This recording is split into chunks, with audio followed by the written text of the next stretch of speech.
ప్యారలల్గా తీసుకోగలుగుతాం మీరు ఆయనకి కూర్చొని చెప్తే దాని ప్రకారం లైన్ చూసినామని డ్రైనేజ్ ఆడ లోపలికి వచ్చి ఇటు తిరిగి మళ్ళీ ఇటు పోయి మళ్ళీ ఇటు తిరిగి ఏం చేస్తారమ్మా ఎందుకు ఈయన అన్ని మంది వాళ్ళు చెప్పిన మొత్తం పేర్లు రాసుకో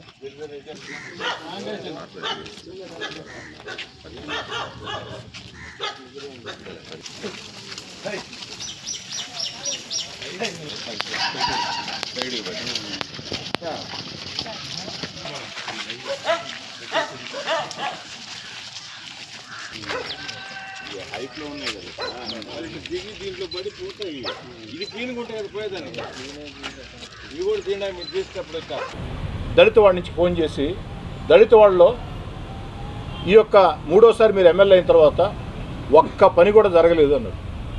నాకు అర్థం కాలేదు నిజంగా. చరిత్ర ఎరుగిన అభివృద్ధి నెల్లూరు రూరల్ నియోజకవర్గం చూస్తూ ఉంది. అంటే మొత్తం చేశారంటే మొత్తం చేయాలంటే చాలా కాలం పడుతుంది.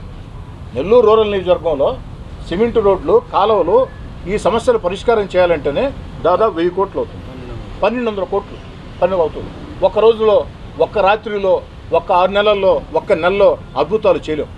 కానీ ఇప్పటికే దాదాపు 200 కోట్లు అటు కార్పొరేషన్ కూడా అంటే మిగతా అభివృద్ధి పనులన్నీ ఆర్ఎంబీ డిపార్ట్మెంట్ కావచ్చు, నేషనల్ హైవేస్ కావచ్చు, రైల్వే కావచ్చు అన్నీ కలిపితే 658 కోట్లు. కానీ ఒక్క కార్పొరేషన్ నుడా నుంచే దాదాపు 200 కోట్లు. అంటే ఎక్కడ 1200 కోట్లు, ఎక్కడ 200 కోట్లు. కానీ ప్రతి ప్రాంతంలో ఎంతో కొంత పని జరిగింది అని మాత్రం నేను చెప్పగలుగుతా. చేయాల్సినవి చాలా ఉన్నాయి. ఇంకా కనుపర్తిపాడు దళితవాడ ఎందుకు జరగలేదు, అందులో గత ఎన్నికల్లో నాకు అండగా నిచ్చిన ప్రాంతం అని నేను విచారిస్తే రాత్రి నా విషయం తెలిసింది. నాకు ఎవరైతే చెప్పారో కనుపర్తిపాడు దళితవాడలో ఈ 2 సంవత్సరాల్లో ఒక్క పని జరగలేదు. కనుపర్తిపాడు గిరిజన వాళ్ళలో జరిగింది, ఊర్లో జరిగింది, దళితవాడలో జరగలేదని చెప్పని క్లారిటీ వచ్చింది. వస్తూనే నేను కానీ నా తమ్ముడు గిరి కానీ మేము భేషజాలకు పోలా. ఈరోజు ఉదయం 7 గంటలకి నా తమ్ముడు గిరి ఆ దళితవాడకు వెళ్ళి గంట సేపు ప్రతి వీధి తిరిగి స్థానికులందరినీ కూర్చోబెట్టుకుని మీరు చెప్పింది విచారణ కోసం వచ్చాం, రాత్రే మాకు వాస్తవాలను తెలిసింది, అయినా ప్రత్యక్షంగా విచారణ కోసం వచ్చాను, ఖచ్చితంగా ఇక్కడ జరగరాని తప్పు జరిగింది, అందుకే సిగ్గుతో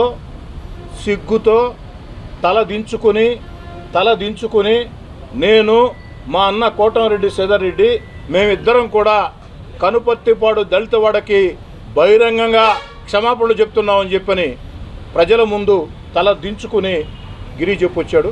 మీడియా ద్వారా కనుపర్తిపాడు దళితవాడ సోదరులందరికీ సిగ్గుతో తల దించుకుని నేను క్షమాపణ చెప్తున్నాను.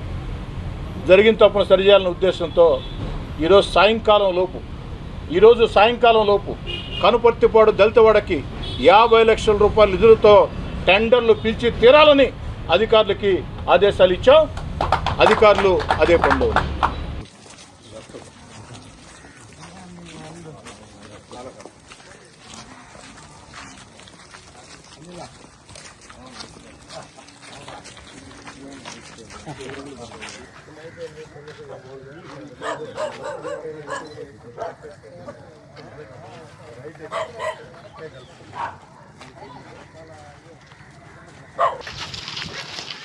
ముఖ్యంగా డ్రైన్లు పెట్టుకుని క్లీన్ చేసిన పరిస్థితి ఆ నుంచి అట్లీస్ట్ క్లీన్ చేసి పోతాయి కదా.